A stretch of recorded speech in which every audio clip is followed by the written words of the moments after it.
앞서 말한 저주받은 도시는 이제 요 책인데요. 요거 이렇게 되게 두껍습니다. 두꺼운데도 다른 소설들에 비해서 지루하지 않게 읽었고, 제가 요거는 비교적 최근에 사서 읽지를 못했어요.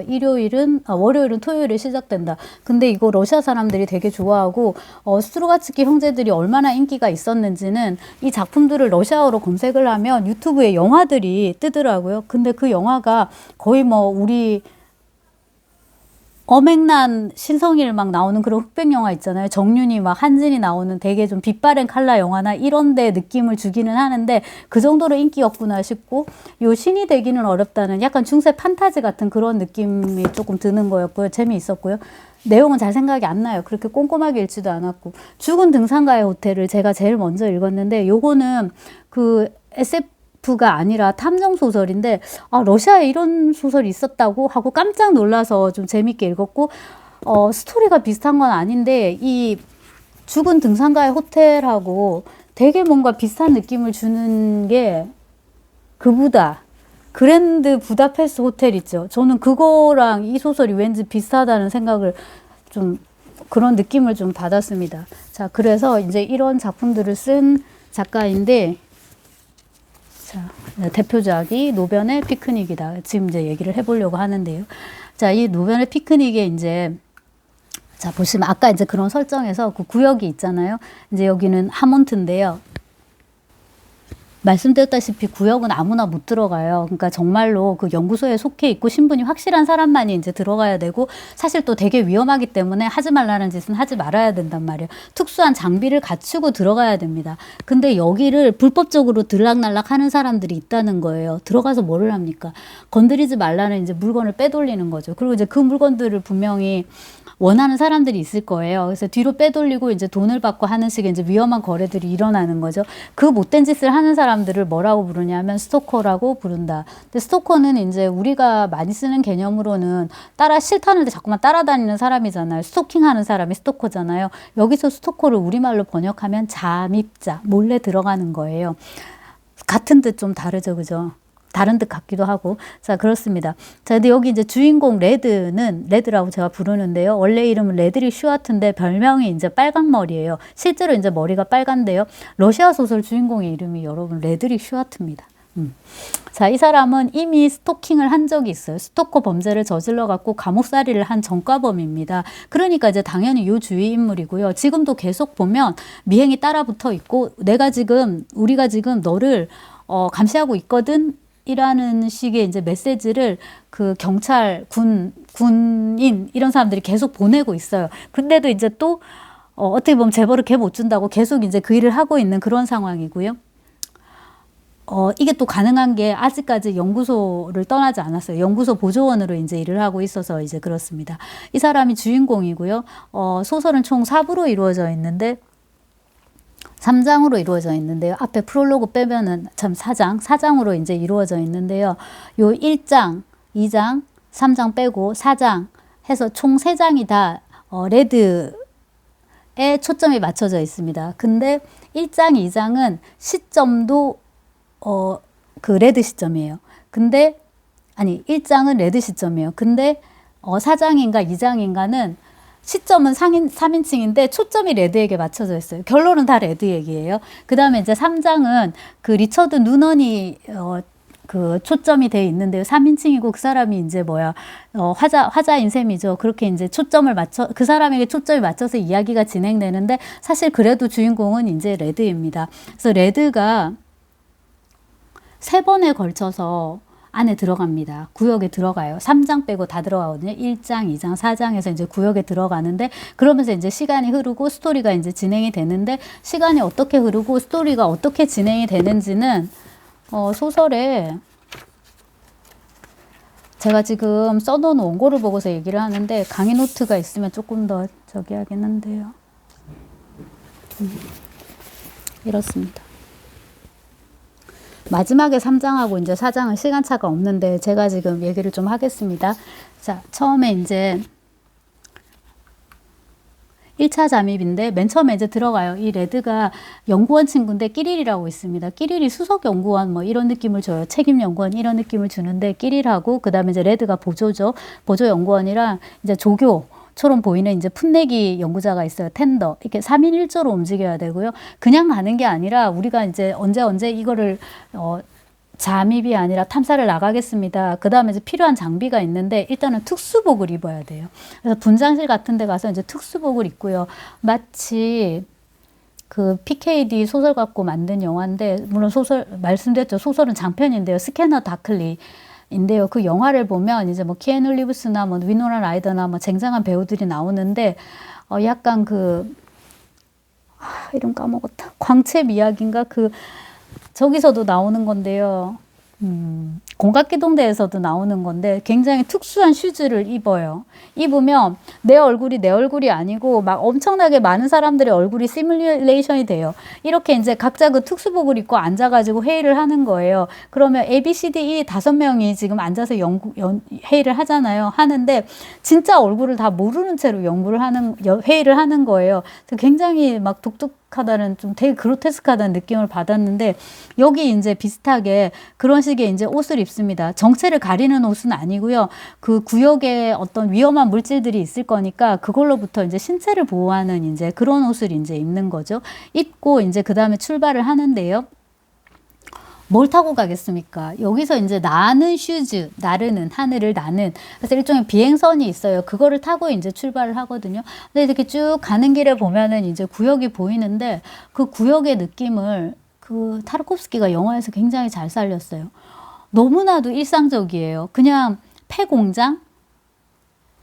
저기 공장이 있는데 왜 요즘은 공장에 굴뚝이 안 솟지? 저기 수용소가 있는데 요즘 저기 사람 안 가도? 약간 그냥 그런 느낌을 주는 거예요.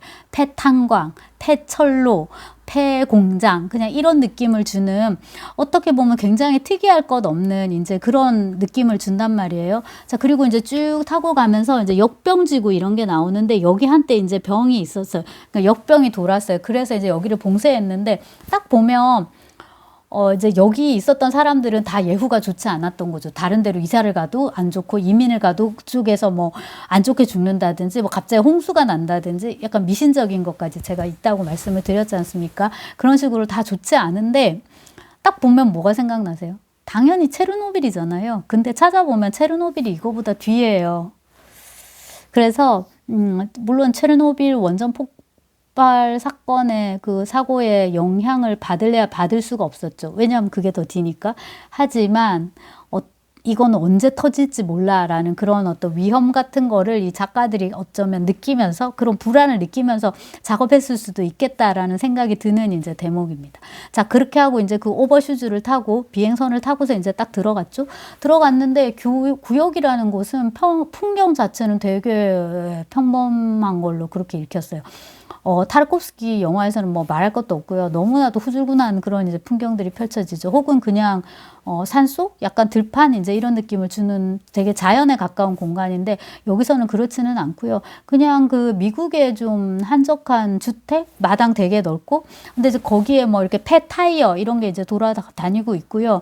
뭐 이거 건물 서 있고 창고 같은 게 있고 한데, 거기서 이제 원하던 물건을 찾습니다. 그래갖고 이제 무사히 돌아오게 되는데, 재미있는 게, 갈 때는 되게 힘들어요. 근데 노선기억 장치, 일종의 자율주행차예요, 이게. 노선기억 장치가 있어서 이렇게 갔는데, 올 때는 이 길을 따라서 빨리 돌아오는 그런 기능이 있습니다. 이 오버슈즈가. 그래서 이제 무사히 돌아오게 되는데요. 그들이 이제 원하던 건 뭐냐면 깡통인데요. 이 깡통은 동그랗게 생겼는데요. 이 동그란 거 두 개가 서로 마주보고 있어요. 근데 붙어 있지 않아요. 떨어져 있는데 특정 간격을 이렇게 두고, 근데 얘들이 마치 자기장의 영향을 받는 것처럼 요렇게 붙지도 않고 대신에 떨어지지도 않고 일정한 어떤 힘을 가지고 마치 지구와 달처럼, 또는 지구와 태양처럼 요렇게 유지하고 있는 거예요. 그 이제 깡통을 갖고 옵니다. 끼리를 이거를 연구를 하고 해갖고 논문을 쓰고 그러는 것 같더라고요. 자, 그렇고요. 그 다음에 이제 들어갈 때 구역이 가까워지면은 나는 이상하게 막 우수수수 소름이 돋고, 그 다음에 말이 많아진다, 이렇게 얘기를 합니다. 이게 보면은 이제 어떤 과학적인 사실로 설명을 해야 되잖아요. 가령 이제 뭐 방사선 원소? 무슨 원소 뭐뭐뭐의 뭐 작용이다 이렇게 돼야 되는데 읽는 독자 입장에서는 되게 미신적으로도 읽히는 거예요. 아, 드디어 이제 구역이 활동을 개시했다. 구역이 이제 뭔가를 하기 시작하는구나 하는 그런 느낌을 이제 주게끔 읽힌단 말이죠. 자, 그 다음에 구역 안으로 이제 들어가면 가까워질수록 말이 많아집니다. 그래서 이 레드가 거의 말의 설사라고 할 정도로 막 말이 많아지고 텐더도 많아지고 다 그래요. 그리고 이제 으쓱한 그런 느낌이 드는데 이게 진짜 나만 그런 건지 모든 스토커들이 다 그런 건지 끝나고 나서 물어가야 되겠다 이런 얘기를 이제 하죠. 그리고 이제 아무튼 그쪽에서 이제 이거를 접수할 때 갑자기 번쩍하면서 번쩍까지는 아니고 뭔가 약간 찡 하면서 쨍 하면서 은빛 거미줄이 출몰하거든요. 근데 여기 거미가 없어요. 그리고 자기도 깨달아요. 내가 구역에 들어오는 동안 단 한 번도 뭘 보지 못했다? 곤충을 보지 못했다. 곤충을 보지 못했다. 그래서 곤충이 없는데 거미줄이 찡해요. 그게 뒤에서 끼리를 덮쳤는지 어땠는지 모르겠어요. 아무튼 이제 그렇고 무사히 살아서 돌아왔습니다. 그러자마자 레드가 이제 말을 하는 거죠. 살아있다. 구역이 놓아줬다. 망할 구역이 놓아준 거다. 이런 빌어먹을 제기랄 살아있다. 요 책에 이제 67쪽인 건데 지금 5시간 걸렸고요. 그 다음에 이제 원하던 그런 노획물까지 손에 넣었으니까 다 된 거죠. 근데 이미 돌아왔음에도 불구하고 아까 그 구역에서 보았던 은빛 거미줄이 갑자기 눈앞에서 이렇게 나타났다가 거미줄이 이제 찢기는 소리가 들리는 거예요. 근데 이제 이런 환청들이 구역에서 나오면 계속 있나 봐요. 자, 그렇고 이제 그 보르시치로 갑니다, 레드는. 근데 이 보르시치가 술집인데 여기서 암거래가 일어나는 것 같고요. 완전히 존익이에요, 존익. 무슨 무슨 호텔로 콘티넨탈 호텔이 있고 또 그 안에 약간 또 안쪽으로 깊숙이 들어가면 또 사장이 따로 있잖아요, 회장이. 그렇게 또 만나고, 그 다음에 또 어떤 종교단체가 도사리고 있고, 뭐 어두운 거래들이 일어나고, 그 다음 무진장 잘 싸우는 주인공이 나오고 이래야 되는데, 여기서 어슐러 리긴이 쓴 것 같은데, 보통 이제 이런 류의 장르를 하면은 주인공이 되게 말씀드렸다시피 잘 싸워야 되고, 혹은 굉장히 똑똑해야 되고, 지적으로. 아니면 뭡니까? 도덕적으로 되게 우월하든가, 성자처럼. 그래야 되는데, 레드는 그렇지가 않다라는 거예요. 얘는 되게 시시껄렁한 깡패 같고, 막 똑똑하지도 않아요. 자기가 막 끼릴처럼 뛰어난 논문 쓰는 그런 연구원도 아니고, 그 다음에 도덕적으로 되게 우월하지도 않아요. 오히려 반대로 막 사기도 말치고 이런단 말이에요. 그렇다고 잘 싸우느냐 하면 또한 딱히 그것도 아니에요. 그래서 어떻게 보면은 SF의 이런 장르의 주인공 치고는 되게 평범하다라고 이제 얘기를 하는데, 그런 것도 이제 메모해둘만 합니다. 자, 보르시치에 갔죠. 여기서 이제 이런 사람 저런 사람 만나고 있고, 뭐 어디 그 이민위원회 또 누군가가 와가지고 이민가라고 막 그렇게도 하고, 여기는 이미 방문을 한번 받았기 때문에 말하자면 썩었다고, 더 멀쩡한 곳으로 가라고 이제 이런 얘기도 하고 여러 사람 만나고 이렇게 하는데, 그 중에 한 사람이 리처드 H. 누넌입니다. 리처드 누넌은 이제 여기서는 이렇게 사업가인데 지나가는 인물처럼 나오는데, 말씀드렸듯이 이제 3장에서는 좀 비중 있는 역할을 할 거고요. 애칭은 딕이에요. 자, 누넌이 이제 전화가 와가지고 전화를 받으러 가는데, 당연히 무슨 자기 거래처 사람이겠지라고 생각을 했는데 전화를 받고 와서 다급한 목소리로 전해주는 거죠. 레드한테. 끼리리 갑자기 심장마비로 죽었다고, 샤워하다가. 근데 그 멀쩡한 사람이 왜 심장마비로 죽었죠? 샤워하다가? 원래 이런 거예요, 심장마비는. 자, 그래서 예를 들어서 끼리레 사인하면은 뭐 급성 심장마비인 거죠. 심정지 이렇게. 그건 아주 흔해 빠진 이제 그 사연 중에 하나인데요. 레드는 당연히 구역이 끼리를 죽였다라고 생각해요. 그래서 구역이 우리에게 준 여러 선물, 이러저러한 물건들 세 부류 말고 이제 중요한 네 번째 거 영향이라는 게 이런 식으로 나타난다라는 거죠. 그렇다고 이제 믿고 있어요. 사실인지 아닌지 모르겠지만. 근데 이 구역이라는 것을 일종의 이제 그 방사능지대, 그 다음에 그러니까 그 체르노빌에 지금 폐쇄된 그런 방사능지대, 그런 이미지로 사람들이 많이 생각하더라고요. 게임이나 이런 걸 찾아보면.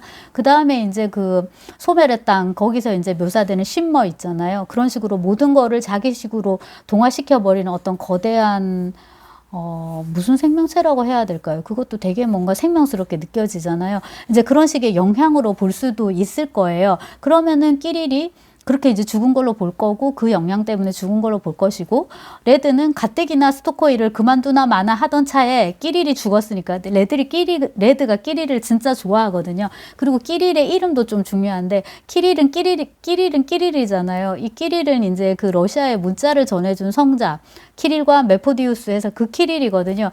그러다 보니까 더 이제 끼릴의 성스러움 이런 게 또 부각되기도 하고, 진짜 레드가 가뜩이나 그만둘까 말까 하던 차에 얘마저 이제 죽었으니까 나 이제 그만할래, 스토커 안 할래 하고 이제 때려치우려고 하죠. 그리고 이제 보르시치를 나왔는데 누군가가 이제 그 레드를 찾아서 달려옵니다. 그게 누구냐 하면은 구타예요. 구타는 투두페다 구타가 아니고 사람 이름인데요.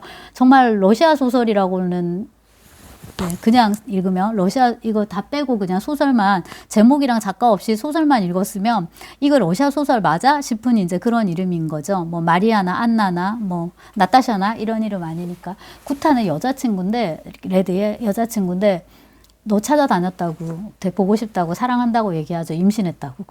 그리고 여기서 이제 중요한 건 뭐냐면, 스토커의 아이를 임신을 하면 그 아이는 반드시 장애를 갖게 된다. 인 거예요. 근데 이것도 우리가 이제 과학적으로 설명을 하면 거기에 이제 방사능이라든지 뭐라든지 우리가 모르는 그런 이제 무서운 어떤 화학적인 그 물질들이 들어 있어서 그것이 다시금 화학적인 작용을 통해서 그런 식으로 이제 인간에게 해를 끼친다. 특히 이제 생명체에 해를 끼친다라고 이제 볼 수도 있고요.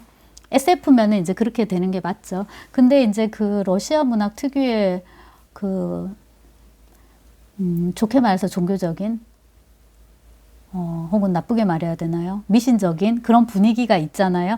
그래서 그런 느낌도 들어요. 이 구역에 들어갔다 나온 사람은 어떤 식으로든지 그 구역의 영향으로부터 자유로울 수가 없고, 그것이 자기 대에서는 영향을 미치지 않는다고 하더라도 후대에서 2세, 3세에게서 어떤 식으로든지 나타난다. 그래서 뭐 보면 볼수록 그 일본의 원폭 경험은 아는 거잖아요. 이 스트로가츠키 형제가 본인들의 역사는 아니지만은 아까 말씀드렸듯이 이제 아르까지인지 보리스인지 한 명은 일본 전공이기도 하고요. 그런 것을 조금 생각했을 수도 있을 것 같아요. 그래서 그 영향이 계속 남아서 구역을 다녀오는, 몰래 왔다 갔다 하는 스토커의 유전자를 받게 되면 그 아이는 반드시 장애를 갖게 된다. 하지만 구타는 그러한 어떤 정설에도 불구하고 아이를 이제 가지려고 하죠. 이렇다고 해서 이제 내가 너를 협박하는 건 아니야 라고 이제 얘기를 하는데, 2장, 다음 장을 넘겨보면은 이제 이야기가 많이 이제 진척이 되어 있습니다. 이미 레드는 연구소는 이제 나왔어요. 끼리리 죽은 다음부터 이제 그 일은 하기 싫어한 거죠. 그리고 갔다 나왔어요. 구역 안이 묘사되진 않아요. 이번에는 이미 들어갔다가 중간에서 자초돼서 이제 나왔는데, 절대로 혼자 들어가진 않나 봐요. 구역은 2인 1조로 갔는데 누구랑 갔냐면요, 대머리 수리 버블이지. 그러니까 이름은 버블이지고요. 별명은 대머리 술인데, 그러니까 레드는 빨강머리 레드잖아요. 이렇게 다 이제 별명이 있는데, 대머리 술이 버블이즈랑 갔는데, 연배는 약간은 삼촌 같은 이런 느낌을 주는데, 이 사람은 대부예요. 그러니까 말론 브란도예요. 약간 이제 이런 느낌을 주는데, 나쁜 말론 브란도라 보시면 될 것 같아요. 왜냐하면 되게 이제 야비하고 좀 비겁하고 겁도 많고 이런 사람으로 나오거든요. 되게 이제 늙은 스토커인데, 이 버블리즈랑 같이 들어갔는데, 버블리즈가 마녀 젤리에 걸렸던가 그래요. 네, 이 마녀의 젤리는 모기지옥이 중력 응축지대던가 해가지고 이 모든 것들이 다 무기예요. 그래서 이 마녀 젤리에 걸려 들어가지고 다리가 완전 뭉개진 거예요. 근데 지금 자기 다리가 어떤 상태인지는 잘 모르는 상태로 간신히 이제 빠져나와 있고요. 지금 구역 근처기 때문에 그 순찰하는 경찰들의 눈을 피해야 되거든요. 그걸 피하기 위해서 이 고기도 갖고 있어요. 물고기. 걸리면은 자기들 낚시하러 왔다고 이렇게 하려고 이제 이렇게 하고 있어요. 자, 근데 일단 다리를 못 쓰니까 이 버블리즈는 레드가 자기를 버릴까봐 겁나는 거예요. 그래서 너 나 버리지 말아라. 자꾸 사정하죠. 근데 이제 이 측은지심에 호소하는 걸로는 불안하니까, 그 다음에 본인이 그렇지 않으니까, 이게 중요하죠. 본인이 그렇지 않으니까 레드한테 미끼를 제시를 하는데, 그게 뭐냐면 이 소설의 키워드라고 할 수 있는 금빛 구체예요. 금빛 구체. 나는 금빛 구체가 어디 있는지 알고 있다. 너한테 금빛 구체가 있는 곳에 지도를 줄게. 그러니까 제발 나를 버리지 말아줘. 나를 살려줘. 막 이렇게 하는 거죠. 금빛 구체는 뭐냐면 소원을 이루어 준다는 어떤 전설의 물건이에요. 그러니까 아까 그 발렌타인 필먼 박사가 얘기한 그 물건 중에 세 번째에 해당하는 거예요. 풍문은 있지만 아직까지 갖고 나오지 못한 거예요. 그리고 정말로 그게 있는 건지 봤다고 사람들이 말을 하는데 본 사람들이 정말로 본 건지 아니면은 흘리는 건지 그냥 그런 것도 확인이 안 된 거예요. 아무튼 이제 그 금빛 구체를 볼 수 있는, 가져갈 수 있는 곳에 지도를 내가 너한테 줄 테니까 이제 나를 죽이지 마 라고 이제 얘기를 하고, 이 레드는 꼭 그것 때문은 아니에요. 제가 보니까 나름대로 츤데레 이런 과거든요. 그리고 이제 이 버블리즈가 하도 떠드니까 그냥 빵빵 쳐가지고 기절을 시킨 다음에 버블리즈를 도살자한테 데리고 가는데, 이 도살자는 의사인데요. 이 사람은 이 구역에 갔다 온 사람만 취급하는 것 같더라고요. 근데 약간 이제 그 겟아웃 같은 그런 영화죠. 미국에. 그런 이제 러시아 같지가 않아요. 진짜 미국 같아요. 약간 이렇게 이제 이렇게 차를 타고 지나가면 뭐 사슴 같은 거 한 마리 나올 것 같고 한 그런 국도를 지나가면 약간 이런 집이 이렇게 건물이 나오는데 한 3, 4층 이런 단층 건물이 나오는데 간호사들이 있어요. 그러니까 여기서 온갖 활동을 다 하는 거예요. 그래서 버블리즈를 여기다 갖다 주고 이제 레드는 나오게 되는데, 이 도살자는 이제 이런 식으로 이런 사람들을 치료를 해주고 당연히 뒷돈을 많이 받죠. 그죠? 되게 실력이 있는 이제 의사인 것 같고, 그 다음에 이제 자기 나름으로는 의료인으로서 의학자로서의 자긍심이 있어가지고 또 이런 사람들을 연구하는 거죠. 구역에 갔다 오면 이런 일을 당하면 이런 식의 이제 손상을 입더라를 연구를 합니다. 자, 그 다음에 오자마자 되게 이제 피곤할 텐데 집에 갑니다. 집에 가가지고 이제 옷을 싹 빼입어요. 근데 집에 갔더니 집이 있다는 것부터 이미 보이죠. 구타랑 결혼을 했습니다. 구타랑 결혼을 했고요. 그 1장에서 2장 사이의 시간이 5년인가 6년인가 그렇거든요. 5년이네요. 23살이었는데 이제 28살이 됐잖아요. 딸을 낳았어요. 딸 이름이 몽키인데, 제가 이 원고에는 지면이 원고지 40매인가 이래가지고 몽키 얘기는 못 썼는데, 몽키가 원숭이잖아요. 근데 애가 되게 귀여운 걸로 나와요. 근데 스토커의 아이는 장애를 갖는다더니 웬걸? 이렇게 애가 조금 말이 늦고 약간 이제 친구들 또래들하고 어울리는데 조금의 문제는 있지만 그래도 너무나도 귀엽고 조잘조잘대고 말을 되게 잘하거든요. 아빠 어디 갔다 왔어? 아빠 구탈린 아저씨 또 술 마셨다? 그러면서 우리 집에 와서 막 엉엉 우는 거야. 근데 아빠 있잖아, 사람은 물에 빠지면 죽잖아? 근데 왜 물고기는 물에서도 안 죽어? 막 이런 거 있죠. 쪼글쪼글 엄청 귀엽게 이제 이렇게 나오고, 그 다음에 이제 구타랑도 이렇게 행복해 보이는 이제 그런 가정을 이제 꾸리고 있습니다. 근데 집에 이제 잠깐 들렸다가 아까 그 호텔 나왔었죠? 메트로폴로 갑니다. 874호로 올라가요. 처음에 엘리베이터 타고 갔다가 나중에 내려올 땐 걸어오든가, 제가 좀 디테일들을 놓쳤고요. 갔다가 여기서 이제 쉰 목소리 휴, 뼈가죽 필 이런 사람을 만나는데, 그 아까 제가 존 윅 말씀드렸잖아요. 생각나는 게 그건데, 이런 식의 이제 그 검은 영화들 있죠. 누아르 영화들이나 뭐 마피아 영화나 뭐 마약 그런 것들 다룬 그런 느낌이 나요. 이 사람들과 이제 접선을 하고 대화도 이제 보면은 뭐 그런 거죠. 뭐 예를 들면 항상 친구를 가까이 둬라. 적은 더 가까이. 뭐 이렇게 진짜 명대사 될 만한 그런 것들 있잖아요. 그런 거. 시간을 지키는 것은 군자의 도리라고 하더군요. 뭐 이런 식의 이제 대화들이 오가는데, 핵심은 뭐냐면 구역에서 내가 가지고 온 물건들의 목록이 쫙 있어요. 그거의 가격이나 이런 게 있어요. 그거를 이제 보여주고 흥정을 하는 거예요. 그거를 이제 한 다음에 보르시츠로 갑니다. 근데 이미 쫓기고 있어요. 레드는. 그래 여기서 이제 결국 추격전이 이제 벌어지고 뭐를 잔뜩 챙겨 갖고 왔거든요. 그러니까 이번에 챙긴 것도 있을 거고, 지난번에 챙겨온 거를 계속 가둬둔 것도 모아둔 것도 있을 거고, 그거를 이제 들고서 뭐를 이용해가지고 이제 도망을 치는데, 보기에는 너츠? 그런 거 이렇게 끼고, 너클? 그런 것 같은 걸로 이렇게 막 깨고 이렇게 도망을 쳐요. 그래서 아까 말씀드렸듯이 어떤 감독이 영화로 만든다면은 이런 부분의 액션이라든지 이런 거를 좀 잘 찍을 수도 있겠다는 생각이 드는 장면이에요. 근데 어쨌거나 이제 레드는 이제 도망을 치는 데는 성공을 해요. 하지만 자기가 오래 도망칠 수 없겠다는 생각이 들어서 집으로 가가지고 구타한테 나 자수해야겠다고, 이미 다 털렸다고, 뭐 한 3년이면 나올 거야, 이렇게 이제 아내를 안심을 시키고요. 집에서 물건을 싹 끌고 나와가지고요. 밖으로 나와가지고 어디 공중전화 부스 같은 데다 파묻습니다. 파묻고 전화를 해요. 아까 그 쉰 목소리한테 전화를 해가지고 그때 당신이 갖고 싶어 했던 이러이러한 것들이 지금 어디 공중전화 부스 밑에 묻혀 있다라고 이제 가르쳐 주고요. 대신에 누구를 부탁한다? 내 딸하고 아내를 부탁을 한다라고 얘기를 하죠. 되게 섬세한 디테일인데 아까 구타한테 아내한테 얘기할 때는 나 3년이면 나와 이렇게 말을 했는데 이 쉰 목소리한테 얘기를 할 때는 한 5년 걸릴 거예요 라든가 1년이라 얘기하고 여기는 3년이라고 했던가 그래서 되게 사소한 부분인데 아내가 걱정할까봐 여기는 조금 얘기해주고 이 사람한테는 이제 많이 얘기를 하더라고요. 자, 그렇게 해가지고 이제 레드는 감옥에 들어가게 됩니다. 근데 어차피 지금 잡힐 거기 때문에 이제 자수를 하면 형량은 오히려 줄어드는 거죠. 자, 그 다음에 이제 그 3장인데요. 이 3장은 레드가 아니라 이미 이 중년 사업가 리처드 누넌의 이제 입장으로 얘기가 되는데 이름도 거시기 하고요. 이 누넌은 멋있지 않아요. 근데 레드도 멋있지 않아요. 이거를 구글에서 이미지를 검색해 봤는데 거의 뒤집어질 뻔했어요. 너무 생각한 이미지가 아니어서.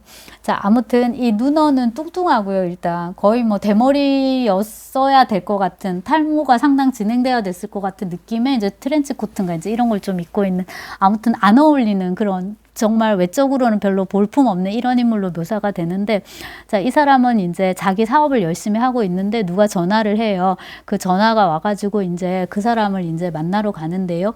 이 누넌의 입장으로 구역에서 나온 그 물건들이 어떻게 활용되는지, 그 다음에 이제 어떤 사람들 손을 타는지, 이제 이런 것들을 보여주고요. 그 과정에서 레드가 어떻게 지내는지를 또한 이제 보여주게 되고요.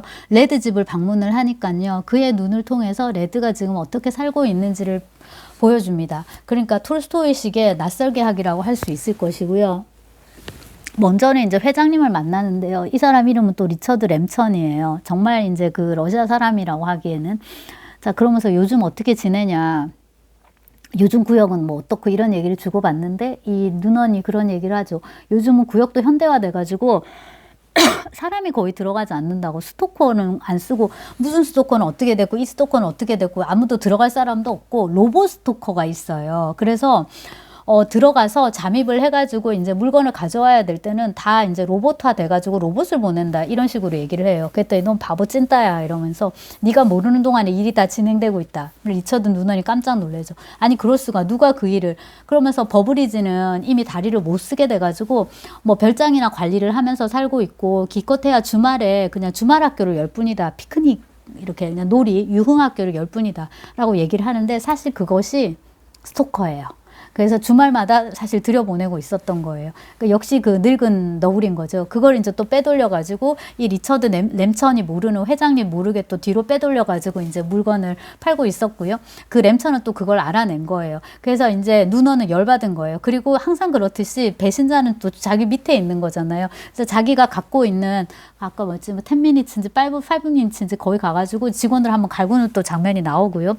그 다음에 이제 보르시츠로 갑니다. 보르시츠를 갔더니 밸런타인 박사가 와 있는 거예요. 아까 그 초반에 나왔던 그 필먼 박사인데요. 이분이 여기 이렇게 왕림하신 거는 뭐 때문이냐면 그 러시아 소설 특유의 철학적인 그런 장황설 있잖아요. 그거를 누군가는 이제 해줘야 되는데 이분이 그거 하러 여기 왔어요. 그러면 이제 누군가가 이 말을 떠들면 누군가는 들어줘야 되잖아요. 그 얘기를 들어주는 사람이 이 이제 누넌이에요. 둘이 이제 같이 앉아갖고 얘기를 하는데 이 밸런타인 필먼 박사는 뭐 공부를 하는 많은 사람들이 그러하듯이 술을 마시지 않습니다. 술을 마시면 공부를 못하죠, 여러분. 먹는 동안도 못하고 머리가 가뜩이나 나빠지는데 술 먹고 어떻게 더 좋아지겠어요. 그래서 뭐 커피인지 차를 이제 마시고 있는데 그날은 술을 마셔요. 그래갖고 술주정을 대박하면서 이제 아까 말씀드린 이제 그런 얘기를 하거든요. 구역에는 이런 물건들이 있다. 그 다음에 이제 구역의 의미는 뭐라고 생각하느냐. 그들은 누구냐. 이렇게 얘기를 했더니 이 소설의 그 띠지에 나오는 그 띠지인가 어디에 뽑았던 거더라. 유명한 건데 그 말이 이제 여기 있다. 여기 나오는데요. 이게 도대체 뭔 거 같냐. 그들은 다시 올 거 같냐. 물으니까 이건 일종의 피크닉이다. 숲, 시골길, 풀밭을 떠올려 봐요. 차가 시골길에서 풀밭으로 들어가고 차에서 젊은이들이 내리고 술병들, 음식이 담긴 바구니들, 아가씨들, 트랜지스터 라디오들, 카메라들이 나옵니다. 이런 거. 그렇게 이제 실컷 논 거예요. 지들끼리 라면도 끓여 먹고 뭐 참치 스팸 집어넣어가지고 뭐 김치찌개도 먹고 뭐 있죠. 뭐 노래도 듣고 뭐 그런 거 많이 하잖아요. 그 다음에 뭐 포커를 쳤을 수도 있고요. 뭐 할리갈리를 했을 수도 있어요. 그렇게 한 다음에 이제 야 이제 우리 그만 떠나자. 야 이거 버리고 가. 굳이 다 챙겨야 돼? 이러고 휙 간 거예요. 그 쓰레기 더미를 지금 우리가 이렇게 뒤지고 있는 건데 그러고서 이제 그러면 그 물건들을 우리가 지금 이렇게 뒤지면서 살피는 거잖아요. 그럼 이게 과연 뭔지. 그러면서 이제 지금 제가 생각나는 게 밸런테인 필먼 박사의 얘기 중에 뉴턴이 뭐였더라? 양자 컴퓨터인가? 아무튼 그런 건데 너무 어려워요. 자, 양자 컴퓨터라고 합시다. 휴대폰이 지금 저기 있어가지고. 자, 양자 컴퓨터는 참 지금 우리도 못 쓰는 거잖아요. 아직까지. 네, 컴퓨터라고 합시다. 자, 노트북이 있어요. 이게 갑자기 뉴턴 시대에 뚝 떨어진 거예요. 뉴턴이 그러면 이게 뭔지 어떻게 알겠어요? 그냥 어떤 사각의 물건이고 딱딱하고 이건 뭐 물체고 뭐야 이렇게 던지면 속도는 붙으니까 가속도의 법칙은 적용되겠네. 이 정도 볼 거 아니에요? 그런 식으로 이제 리처드 누넌은 이야기를 하는데 필먼 박사는 역시 과학자라서 다르게 얘기를 하고 자기가 그럴 거니까 상대방에 대해서도 그렇게 생각하죠. 아닐 거라고. 뉴턴은 만약에 노트북을 보면 이것이 이런 물질이다, 물체다라는 거는 물론 이제 정리를 할 수 있을 것이고요. 내가 잘 몰라서 그렇지 누군가에게는 혹은 과학이 이렇게 발달한 어느 시점에서는 이 물건이 뭔가 다른 기능으로 충분히 쓰일 수 있을 것이고 그 다른 기능이 어떤 것인지 정확하게는 모르지만 대략은 아마 유추할 수 있을 것이다. 이런 식의 얘기를 해요.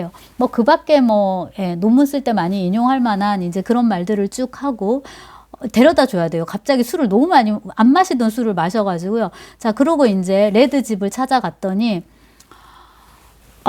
이미 일을 할 수 없는 이제 상황이 된 거예요. 그래서 누너는 알고는 있는데 막상 눈으로 이제 한번 조망을 하고 우리 독자에게도 이제 알려주는 거죠.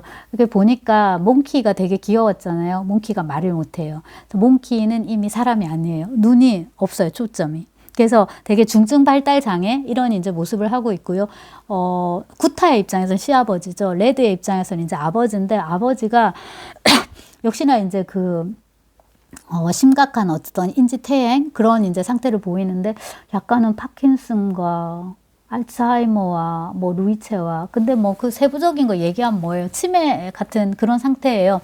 그런 이제 모습을 갖고 있고 집안이 이 모양이니까 구타가 상태가 어떻겠어요? 그래서 구타도 상태가 좋지 않고 당연히 구타가 이제 리처드 누넌하고 이렇게 이야기를 해요. 하는데 구타가 타이피스트거든요. 너는 정말 뛰어난 타이피스트였다. 누구누구가 아직도 너를 기다리고 있다. 너가 오기만 하면은 너는 얼마든지 일을 할 수 있을 거다고 이제 리처드 누넌이 얘기를 하는데 그 대목에서 보이더라고요. 사랑하는 거를.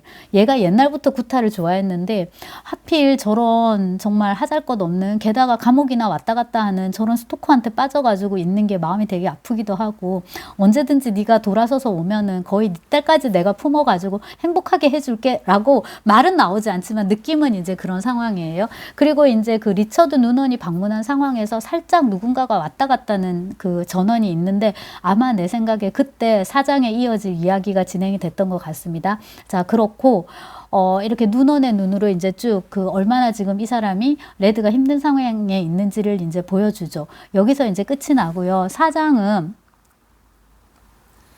이미 구역 아닙니다. 그러니까 리처드 누넌은 여기서 순진한 화자예요. 순진한 관찰자고 레드는 지금 스토커 일을 할 형편이 못 됩니다 라고 얘기를 했는데 너무 망해버렸기 때문에 오히려 이 일을 하는 거예요. 달리 말해서 이거 말고는 희망을 가질 데가 없는 거예요. 그래서 죽기 살기로 이제 한번 매달려 보자 하고 구역으로 들어왔는데 아까 말씀드렸듯이 2인 1조라고 했잖아요. 그러면 레드가 있죠. 레드가 누구를 데리고 갔을까요? 버브리지는 다리를 못 쓴다고 했잖아요. 그리고 이제 자기는 스토커의 스토커들을 관리하는 입장이잖아요. 자, 근데 이제 버브리지는 스토커인데요. 많은 스토커들은 그 구역 안에 들어갔다가 당연히 죽어요. 그 스토커들의 흔적들이 있어요. 그게 이정표거든요. 근데 그 레드를 통해서 구역을 묘사를 할 때 저기에 누군가가 빠져 죽었고 저기서 누군가가 지뢰에 밟혀 죽었고 저기서 누군가가 뭐 모기지옥에서 빠져 죽었고 저기서 누가 마녀젤리에 어떻게 됐고 막 이렇게 얘기를 해요. 그리고 저기서 누군가는 평생 사람이었던 적이 없었던 것처럼 처참하게 뭐 뭉개져 있었다 이런 식으로 다 묘사가 돼요. 근데 그 버브리즈는 몇 번을 이렇게 왔다 갔다 했음에도 결국 자기 다리 뭉그러지는 그 정도만 이제 상해를 입은 거잖아요. 이게 적은 상해라고, 작은 상해라고 얘기를 하는 거는 뭐냐면, 버블리즈가 결혼을 했어요. 애를 둘을 낳았어요. 근데 레드가 버블리즈에 대해서 뭐라고 말을 하냐면, 정말 저거는 개댕댕처럼 놀았는데, 그렇게 더럽게 놀았는데, 이상하게 여자는 사랑하지 않았지만, 아내는 사랑하지 않았지만, 두 아이에 대해서, 특히 아들을 되게 끔찍히 사랑했다라고 합니다. 아들이 이름이 아서고요. 딸은 진아예요. 진아는 되게 이쁘고요. 아서는 이제 똑똑하고 공부 잘해서 대학교 들어간 걸로 그렇게 나와요. 근데 이제 버블리즈가 제일 자랑스러워하는 게 그거죠. 스토커의 아이들은 장애를 입는다고 했는데 내 아이들은 다 건강하고, 그 와중에 예쁘기까지 하고, 진아는 그 와중에, 아서는 뭡니까, 대학생이기까지 하는 자부심이 있는데, 이 아서를 데리고 왔어요, 레드가. 근데 이제 보니까 버블리즈가 아니라 버블리즈가 얼마 이렇게 조건을 줄 테니까 가서 이제 황금 구체를 가져와, 금빛 구체를 가져와라고 하고 지도까지 준 것 같고요. 그 다음에 이제 이게 거짓말일 수도 있고 또 어떻게 될지 모르니까 약간은 협박 차원에서 혹은 복수 차원에서 뭘 복수를 하는 걸까요? 버블리즈 몰래 버블리즈 아들을 데리고 온 거예요. 근데 납치한 게 아니라 항상 이제 이런 식의 스토리에서는 그렇잖아요. 자기가 창을 쓰지도 못하면서 굳이 이제 아킬레우스한테 트로이에 참전하겠다고 이제 까불다가 결국엔 이제 헥토르한테 맞아 죽고, 그 때문에 또 헥토르는 아킬레우스한테 맞아 죽고, 아킬레우스는 누가 활 쐈어요? 파리스가 쐈어요. 아무튼 그 활을 맞아 죽고, 이제 이렇게 스토리가 이어져야 되기 때문에 아서가 아저씨 같이 가게 해주세요. 삼촌 같이 가게 해주세요. 나는 멋진 스토커가 될 거예요. 제발요. 이래가지고 이제 가뜩이나 꼬시고 싶은데 간다고 하니까 딱 데리고 온 거예요. 근데 이 선역하고 악역이 참 헷갈리는 게, 이 레드는 아서의 보호자이면서 또한 동시에 얘를 지금 담보물로 가지고 온 거거든요. 일종의 인질로. 자, 그런 상황에서 이제 둘이 같이 지나갑니다. 근데 1장에서 그 구역을 들어갈 때는 그렇게 안 무서웠거든요. 근데 지금 다시 생각해 보니까, 제가 이거 제가 쓴 거를 읽으면서 생각을 해 보니까, 1장에서 갈 때는 그 비행 슈즈도 다 방탄이죠, 말하자면. 그 다음 보호복을 입었잖아요. 그래서 그나마 충격이 완화됐던 반면에, 얘들은 지금 밀잔입하는 거잖아요. 잠입을 하는 거니까, 몰래 들어가는 것이니까 그런 식의 장치가 상대적으로 덜했을 거예요. 그래서 곳곳에 이제 말하자면 이제 지뢰 같은 것이 있는 거고, 느끼는 거죠, 얘도. 근데 그때 그 레드가 그 얘기를 해요. 쟤는 지금 감각이 있다고, 뭔가 느꼈을 거라고. 왜냐하면 아버지가 저렇게 뛰어난 스토커인데 그 피를 받았으면 분명히 아서도 지금 어떤 느낌이 있었을 것이다 하고, 앞으로 전진 하는데 갑자기 뭔가 휙 하는데 화상을 입더라고요. 근데 그게 뭔가 불길이었는지, 뭔가 어떤 전자파였는지, 혹은 뭐 이런 전선 같은 게 지지직이 닿았는지 제가 좀 놓쳤을 수도 있고요. 좀 생경했어요. 근데 이제 이런 거를 좀 고증을 잘해가지고 사실적으로 영화를 만든다면 좀 재밌지 않을까 하는 생각은 해봤었고요. 아무튼 그렇게 해갖고 힘들게 완전히 다 곤죽이 된 채로 도착을 합니다. 목적지에 도착을 했는데 거의 이것도 무슨 약간 분지 같은 그런 거에 이렇게 황금 구체가 떠 있는 그런 느낌이에요. 네. 황금이라 하면 안 돼. 금빛 구체가 떠 있는 이제 그런 느낌인데, 이게 정말 실체가 있는 어떤 구체인지 단순히 빛만 내는 건지, 그래도 또 실체가 없다고는 못 하겠네요. 빛을 내고 있는 어떤 시체라고 할 수 있을 테니까. 자, 그래서 분지 내지는 협곡 같은 곳에 이렇게 금빛 구체가 떠 있고, 이 아서가 보고서 야, 저거다 하고 막 달려가요. 달려가면서 말씀드렸다시피 얘는 소원을 들어주잖아요. 그래서 아서가 열심히 소원을 빌거든요. 모두에게 행복을 주세요. 그러면서 네. 그러면 서운하게 아무도 모욕받고 마음 상해서 돌아가는 사람은 없을 거예요. 없게 해주세요 하고 열심히 이제 소원을 빌거든요. 근데 갑자기 거기서 고기분쇄기가 나타나가지고, 일명 고기분쇄기가 나타나가지고 아서를 죽여요. 근데 그 고기분쇄기가 이미지가 어떨까 이렇게 좀 검색을 해보니까, 이 노변의 피크닉은 정말로 인기가 많은 텍스트여가지고 오락이나 막 이런 걸로 되게 많거든요. 섞여가지고 막 체르노빌하고 섞이고 이러고 되게 많던데, 고기 분쇄기의 이미지는 이렇게 생긴 어떤 소용돌이의 그런 형상이에요. 그래서 그 소용돌이가 아서를 빨래로 쥐어짜듯이 이렇게 삼키면서 아예 형상 자체를 없애버리는 그런 거고, 지금 좀 구체적으로 떠오르는 거는 듀운에서 툭툭툭 이제 빨리 치죠. 그러면 밑에 그 바닥에서 모래 속에서 모래벌레가 막 이렇게 오잖아요. 오잖아요. 그리고 이제 그 모래벌레 위에서 타서 모래벌레를 어쩌면 조절할 수도 있을 텐데 그런 이제 사막의 그 사막벌레, 모래벌레 같은 약간 이제 그런 그림, 그런 느낌을 주기도 해요. 생명인 듯 아닌 듯 약간 그렇게 싶기도 하고, 그 다음에 그 스타워즈에서 입 벌리고 있는 거대한 생명체 있잖아요. 거기에 이제 빠뜨리면 계속 그 고통을 이제 받는 채로 천년인지 만년인지를 살아야 된다고. 그러니까 생명체인 듯 아닌 듯 싶은 그런 고기 분쇄기가 아서를 삼켜버려요. 근데 이 모든 것을 관장하는 게 구역이라고 이제 생각을 하면 도저히 납득이 안 되는 거죠. 왜냐하면 아서는 굉장히 착한 애인 거잖아요. 여기서 많은 소원을 빌 수가 있을 거예요. 저 무사히 대학 졸업하고 뭐 꼭 뭐 그 로스쿨 입학하게 해주세요라든가, 아니면은 다 때려치우고 저 스토커로 성공하게 해주세요라든가, 뭐 다른 소원을 충분히 빌 수 있을 텐데도 이런 류의 이제 소원을 빌었단 말이에요. 그런데 얘를 갑자기 이렇게 이제 썰어 먹은 거잖아요. 삼킨 거잖아요. 그리고 이제, 이 광경을 그대로 이제 지켜보면서 여러 가지 이제 생각을 하게 돼요, 레드가. 근데 이제 앞에 나왔던 것이긴 한데요. 레드가 지금 그 구타하고 결혼 생활이 둘이 되게 사랑하지만은 이제 이러저러한 힘든 일 때문에 괴로워하던 중에 바람을 피웠어요. 그 바람 피운 상대가 누구냐면 버브리지의 딸인 진아예요. 그래서 레드를 보면서 누나를 생각하죠. 내가 걔하고 이렇게 잡고 저렇게 잡고 이제 짧게 시적으로 문학적으로 이제 묘사가 되는데, 이렇게 보면 중간중간에 이런 디테일들도 나름대로 다 뭐라 해야 되나 수긍이 되는 뭐 그런 것들이 많고요. 그러니까 자기도 지금 힘든 거죠. 힘든데 너만 힘드냐? 네. 자, 너무 힘들다고 엄살 부리지 말고, 아무튼 이제 그래서 힘드니까 금빛 구체를 찾아온 거잖아요. 그래서 그 금빛 구체를 향해서 자기 소원을 열심히 비는데, 요 책에 330, 331쪽인데요. 나는 짐승이다. 하지만 당신이 실제로 그렇게 대단하고 전지전능하다면 문제를 해결하란 말이다. 좀 건너뛰어서, 당신 스스로 내 안에서 내 소원을 꺼내보라. 내가 나쁜 것을 원할 리는 없지 않은가. 이 모든 게 아무래도 좋지만 그 녀석이 했던 말 외에는 아무것도 생각나지 않으니, 그러니까 아서의 말입니다. 그거를 반복해요. 모두에게 행복을 드려요. 공짜로 드려요. 기분 상한 채로 돌아가는 사람은 아무도 없을 거예요. 해서 다들 모두가 행복하게 사는 그런 세상 을 꿈꾸는 이 소년을 이렇게 이제 처참하게 죽이고, 그 다음에 마지막에 레드는 제대로 빠져나갔을지 어땠을지, 그 다음에 이제 이 구역이 레드에게는 어떤 영향으로 나타날지, 그런 것들에 대해서 조금 생각할 수 있을 것 같고요. 자, 이게 금빛 구체인데 이렇게 지금 이게 보일지 모르겠어요. 이건 제가 그때 요거를 같이 읽고 있어가지고 플루토인데 좀 올려봤었고, 김초엽이나 이거 SF 강의를 같이 올려놨는데 이게 어떻게 찍힐지 모르겠네요. 그 다음에 이제 타르코프스키 영화에서 이게 소원의 방인데요.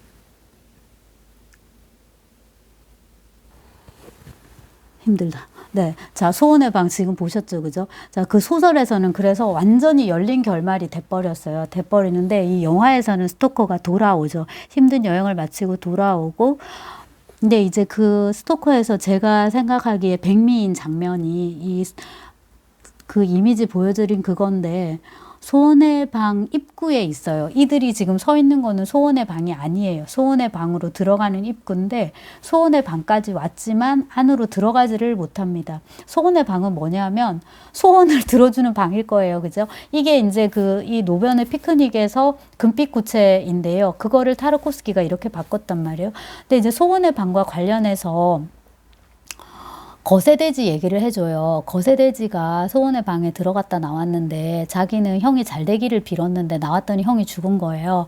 그래서 거세돼지가 목을 매달았다는 거예요. 목을 매달고 자살을 했다는 거예요.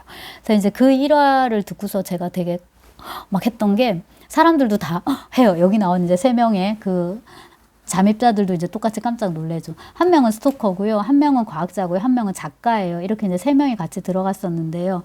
그것 때문에 무서워서 못 들어가요. 뭐 때문에냐 하면요. 내가 과연 정말로 원하는 게 뭔지를 모르거나 알고는 있는데 그거를 사실대로 고백하기가 무서운 거예요. 한편으로는. 그러니까 그 아까 그 라스트 듀엘에서 마그리트는 정말 얼마나 자기에게 진실한가, 남편과 부부관계를 갖는 게 좋냐고 물으면 다 좋다고 대답을 해요. 근데 영화 속에서 보여주는 장면에서 그녀는 전혀, 적어도 육체적으로는 전혀 지금 좋지 않은 상태거든요. 근데 좋아야지 아기를 가지니까, 자기도 아기를 갖고 싶으니까 무조건 좋다라고 말을 해요. 근데 이 진실이라는 게 굉장히 어려운 건데, 자기 자신에게 어디까지 진실할 수 있느냐, 이런 문제도 도스토옙스키 참 잘 쓰죠, 그죠? 이런 부분을. 근데 타르코프스키를 보니까는 그런 게 되게 많이 느껴졌는데, 금빛 구체를 이 소원의 방으로 이제 가져오면서 이 텍스트를 더 깊게 만들어준다는 느낌이 들었고, 스토커는 원래 소원의 방 안으로 들어가지 못해요. 그래서 밖에서 기다려야 돼요. 인도하는 역할까지만 해요. 그럼 이제 작가하고 그 과학자는 들어갈 수 있잖아요. 근데 이제 무서워서 들어가지 못하는 거죠. 근데 이 부분이 굉장히 인상적이었는데, 그거 외에도 이 소설 노변의 피크닉과 뭡니까 스토커를 같이 이제 연장선상에 두고서 볼 수 있을 것이고요. 그 스토커에서 또 인상적이었던 것 중에 하나가 기적에 대한 믿음이에요. 그게 이 노변의 피크닉에서는 그렇게 강하진 않아요. 왜냐하면 레드가 어떤 그런 믿음이나 그런 갈망이나 그 다음에 이제 불신이겠죠. 그 사이에서 어떤 망설임, 고뇌 이런 걸 드러내기에는 아주 철학적인 캐릭터는 아니에요. 근데 이제 아버지를 아프게 하고 그 다음에 이제 딸을 그렇게 아주 그 장애 상태로 이제 만들므로 해서 레드에게 고뇌를 주는 거죠. 고난을 주고 네가 그것을 어떻게든 이겨내려고 해봐라고 이제 살짝 떠미는 정도에서 소설은 끝이 나고요. 영화는 그게 훨씬 더 깊게 표현돼요. 이 스토커를 통해서. 그래서 스토커가 딸이 말을 못 하거든요. 다리도 못 쓰고 이제 그런 상황인데, 굳이 그것 때문이라기보다는 그냥 이 인간이라는 실존 자체가 끊임없이 뭡니까 구원을 갈망하는 그런 존재로 이제 그려지는, 그걸로 이제 저는 읽었고요. 영화에서는요. 그래서 그 스토커가 남기는 멋진 말 중에 하나가 믿음이 없다면 혹은 희망이 없다면 우리 인간은 무엇이란 말입니까? 이렇게 얘기를 하거든요. 그래서 어떤 경우에든 믿음, 희망, 굳이 종교적인 것이 아니라도 저는 상관없다고 생각해요. 오히려 이거는 종교하고는 또 크게 상관없는 것 같아요. 어떤 식으로든지 어떤 믿음, 희망을 이제 우리가 가져야 한다라는 그런 메시지. 비슷하게 그 매트릭스에서도 내가 사랑하게 되는 사람이 바로 그다라고 그 말을 했다고, 신탁녀가, 오라클이 말을 했다. 마찬가지로 내가 그라고 믿는 사람이 그인 거고요. 그 다음에 이제 정작 그 걔한테는 갑자기 생각이 안 나냐. 원래 이제 그 키아누 리브스한테는 아니다라는 식으로 얘기를 하잖아요. 하지만 자기가 자기 안에서 깨어나는 그 잠재력을 믿어야 되는 거거든요. 네오는 또 자기가 그거라고, 메시아라고 이제 믿어야 된단 말이에요. 그래서 그 믿음이 없으면, 희망이 없으면 인간이란 무엇이란 말인가, 이런 메시지도 좋고요. 근데 어쨌든 이제 출발점이 여기이고, 이 소설도 소설 자체로 나쁘지 않고, 자, 아주 많습니다. 이 스트로가츠키 형제의 소설이. 제가 세울게요. 세우는데,